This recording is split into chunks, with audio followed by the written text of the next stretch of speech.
আজি কলেজৰ ক্লাছ শেষ হোৱাৰ পাছত যেতিয়া বাছ ষ্টেচনলৈ আমি আহিলোঁ, তেতিয়া গম পালোঁ যে ভেবেৰাঘাটত আহিছে কি ৰাজ্যিক হস্ততাঁত বস্ত্ৰমেলা।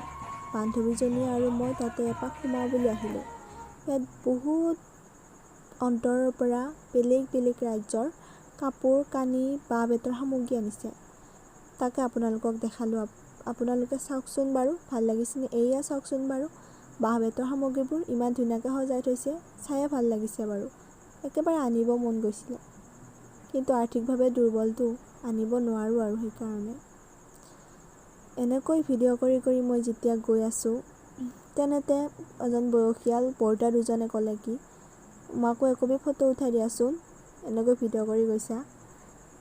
আৰু তেওঁলোকক মই ফটো একপি উঠাই দিছোঁ। তেওঁলোক যে কিমান সুখী হৈছিল, আপোনালোকেও চাওকচোন বাৰু, তেওঁলোকৰ ফটোখন কেনেকুৱা হৈছে।